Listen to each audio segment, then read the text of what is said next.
राधे राधे। जय श्री कृष्णा। रेणु पाठक चैनल में आपका स्वागत है। चैत्र मास कथा श्रृंखला में आप सबका स्वागत है।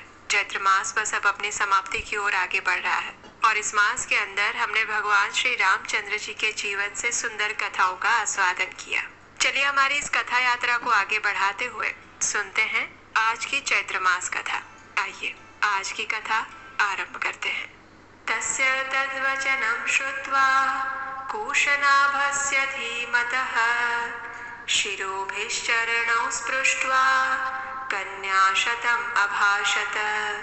वायुः सर्वात्मको राजन् प्रदर्शयितुम् इच्छति अशुभं मार्गमास्थाय न धर्मं प्रत्यवेक्षते।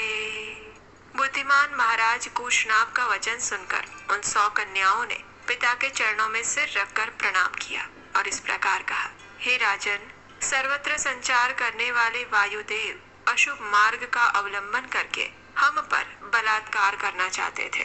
धर्म पर उनकी दृष्टि नहीं थी। हमने उनसे कहा, देव आपका कल्याण हो, हमारे पिता विद्यमान है, हम स्वच्छंद नहीं हैं। आप पिताजी के पास जाकर हमारा वरण कीजिए। यदि वे हमें आपको सौंप देंगे तो हम आपकी हो जाएंगी। परंतु उनका मन तो पाप से बंधा हुआ था। उन्होंने हमारी बात नहीं मानी। हम सब बहनें यही धर्म संगत बातें कह रही थी, तो भी उन्होंने हमें गहरी चोट पहुंचाई। बिना अपराध के ही हमें पीड़ा दी। इन कन्याओं की बात सुनकर परम धर्मात्मा महातेजस्वी राजा ने उन अपनी परम उत्तम 100 कन्याओं को इस प्रकार उत्तर दिया, हे पुत्रियों, क्षमाशील महापुरुष ही जिसे कर सकते हैं वही क्षमा तुमने भी की है। ये तुम लोगों के द्वारा महान कार्य संपन्न हुआ है। तुम सब ने एक मत होकर जो मेरे कुल की मर्यादा पर दृष्टि रखी है, काम भाव को अपने मन में स्थान नहीं दिया है, ये भी तुमने बहुत बड़ा काम किया है।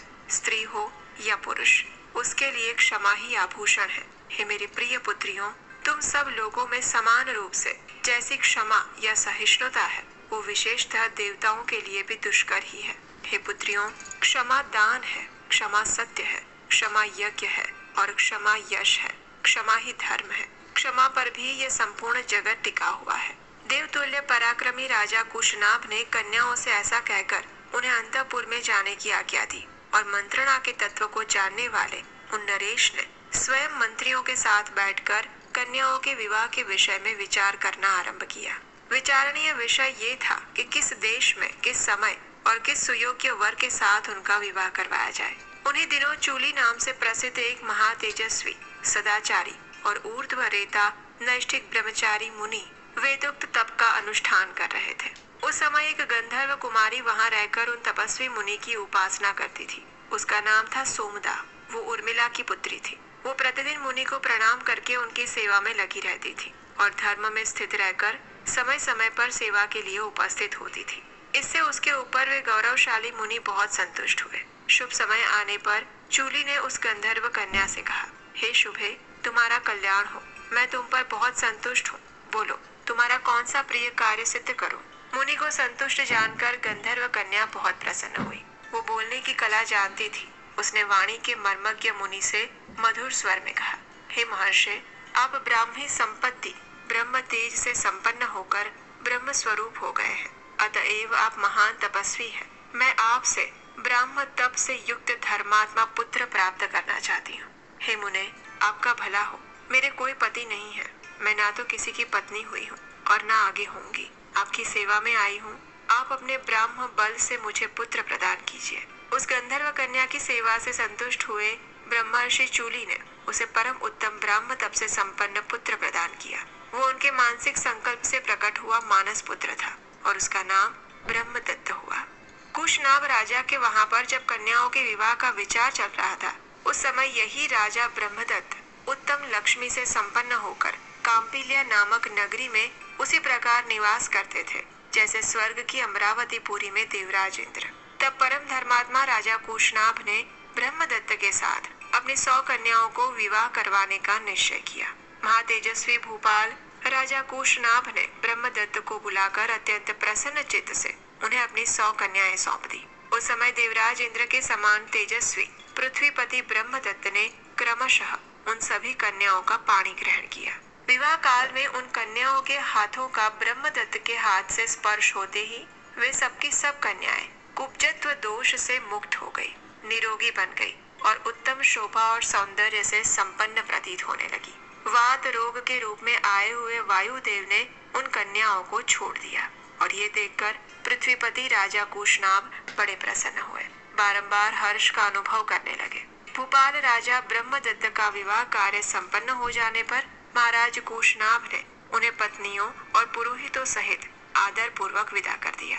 गंधर्वी सोमदा ने अपने पुत्र को और उसके योग्य विवाह संबंध को देखकर अपने उन पुत्र वधुओं का यथोचित रूप से अभिवादन किया। उसने एक एक करके उन सभी राजकन्याओं को हृदय से लगाया और महाराज कुशनाभ की सराहना करके वहां से प्रस्थान कर दिया। विवाह करके जब राजा ब्रह्मदत्त चले गए तब पुत्रहीन महाराज कुशनाभ ने श्रेष्ठ पुत्र की प्राप्ति के लिए पुत्रेष्टि यज्ञ का अनुष्ठान किया। उस यज्ञ के होते समय परम उदार ब्रह्म कुमार महाराज कुश ने भूपाल कुशनाभ से कहा, हे पुत्र, तुम्हें अपने समान ही परम धर्मात्मा पुत्र प्राप्त होगा। तुम गाधी नामक पुत्र प्राप्त करोगे और उसके द्वारा तुम्हें संसार में अक्षय कीर्ति उपलब्ध होगी। श्री राम पृथ्वीपति कुशनाभ से ऐसा कहकर राजा श्री कुश आकाश में प्रविष्ट होकर सनातन ब्रह्म लोक को चले गए। कुछ काल बाद बुद्धिमान राजा कुशनाभ के वहां परम धर्मात्मा गाधी नामक पुत्र का जन्म हुआ। वे परम धर्मात्मा राजा गाधी मेरे पिता थे। मैं कुश के कुल में उत्पन्न होने के कारण कौशिक कहलाता हूँ। हे राघव, मेरी एक ज्येष्ठ बहन भी थी जो उत्तम व्रत का पालन करने वाली थी। उसका नाम सत्यवती था। वो रुचिक मुनि को ब्याही गई थी। अपने पति का अनुसरण करने वाली सत्यवत शरीर सहित स्वर्ग लोक को चली गई थी। वही परम उदार महानदी कौशिकी के रूप में भी प्रकट होकर इस भूतल पर प्रवाहित होती है। मेरी वो बहन जगत के हित के लिए हिमालय का आश्रय लेकर नदी रूप में प्रवाहित हुई और वो पुण्य सलीला दिव्य नदी बड़ी रमणीय है। मेरा अपने बहन कौशिकी के प्रति बहुत स्नेह है, इसलिए मैं हिमालय के निकट उसी के तट पर नियम पूर्वक बड़े सुख से निवास करता हूँ। पुण्यमयी सत्यवती सत्य धर्म में प्रतिष्ठित है। वो परम सौभाग्यशालिनी पतिव्रता देवी यहाँ सरिताओं में श्रेष्ठ कौशिकी के रूप में विद्यमान है। हे श्री राम, मैं यज्ञ संबंधी नियम की सिद्धि के लिए अपनी बहन का सानिध्य छोड़कर सिद्धाश्रम में आया था। अब तुम्हारे तेज से मुझे वो सिद्धि प्राप्त हो गई है। हे महाबाहु श्री राम, तुमने मुझसे जो पूछा था उसके उत्तर में मैंने तुम्हें शोणभद्र तटवर्ती देश का परिचय देते हुए ये अपनी और अपने कुल की उत्पत्ति बताई है। हे काकुत्स्थ, मेरे कथा कहते कहते आधी रात बीत गई है। अब थोड़ी देर नींद ले लो, तुम्हारा कल्याण हो। मैं चाहता हूँ कि अधिक जागरण के कारण हमारी यात्रा में विघ्न न आए। सारे वृक्ष निष्कंप जान पड़ते हैं, इनका एक पत्ता भी नहीं हिलता है। पशु पक्षी अपने अपने वास स्थान में छिपकर बसेरे लेते हैं। रात्रि के अंधकार से संपूर्ण दिशाएं व्याप्त हो रही हैं। धीरे धीरे संध्या दूर चली गई है। नक्षत्रों और ताराओं से भरा हुआ आकाश सहस्त्रों ज्योतिर्मय नेत्रों से व्याप्त जैसा होकर प्रकाशित हो रहा है। संपूर्ण लोक का अंधकार दूर करने वाले शीत रश्मि चंद्रमा अपनी प्रभा से जगत के प्राणियों के मन को आह्लाद प्रदान करते हुए उदित हो रहे हैं। रात्रि में विचरने वाले समस्त प्राणी यक्ष राक्षसों के समुदाय और भयंकर पिशाच इधर उधर विचर रहे हैं। ऐसा कहकर महातेजस्वी महामुनि विश्वामित्र जी चुप हो गए। उस समय सभी मुनियों ने साधुवाद देकर विश्वामित्र की भूरी भूरी प्रशंसा की। कुश पुत्रों का ये वंश सदा ही महान धर्म परायण रहा है। कुश वंशी महात्मा श्रेष्ठ मानव ब्रह्मा जी के समान तेजस्वी हुए हैं। महायशस्वी विश्वामित्र जी, अपने वंश में सबसे बड़े महात्मा आप ही हैं और सरिताओं में श्रेष्ठ कौशिकी भी आपके कुल की कीर्ति को प्रकाशित करने वाली है। इस प्रकार आनंद मग्न हुए उन मुनिवरों द्वारा प्रशंसित होकर श्रीमान कौशिक मुनि अस्त हुए सूर्य की भांति निद्राधीन हो गए और ये कथा सुनकर लक्ष्मण सहित श्री राम को भी कुछ विस्मय हो आया और वे भी मुनि श्रेष्ठ विश्वामित्र की सराहना करके सोने के लिए चले गए। और यही थी हमारी आज की चैत्र मास की कथा। आज की इस कथा को यहीं पर विराम देंगे। चैत्र मास तो अब समाप्त हो गया, लेकिन रामायण की कथा समाप्त नहीं हुई है और इसलिए इस मास की इस रामायण कथा को यहीं पर हम विश्राम देने वाले हैं। आने वाले समय में हम अपनी रामायण कथा को यहीं से आरंभ करेंगे। तो आप हमें नीचे कमेंट बॉक्स में लिखकर बता सकते हैं कि आप आने वाले कौन से मास में ये रामायण कथा सुनना चाहते हैं, क्योंकि इसी वर्ष में अधिक मास भी आ रहा है, चातुर्मास भी आएगा।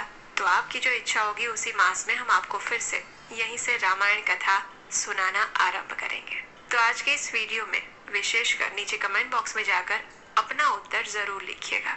और अगर इस चैत्र मास में इन सुंदर रामायण कथाओं का श्रवण करके आपको अच्छा लगा है या आपकी आध्यात्मिक यात्रा में थोड़ा सा भी लाभ हुआ है, तो आप प्रभु श्री रामचंद्र जी से हमारे लिए विशेष प्रार्थना कीजिएगा कि हम इसी प्रकार हमारी वैदिक सनातन धरोहर को यथारूप में आप सबकी सेवा के लिए निरंतर लेकर आते रहे। इसी प्रार्थना के साथ हम आपसे मिलेंगे कल प्रातःकाल। अगर ये वीडियो आपको अच्छी लग रही है तो लाइक करें।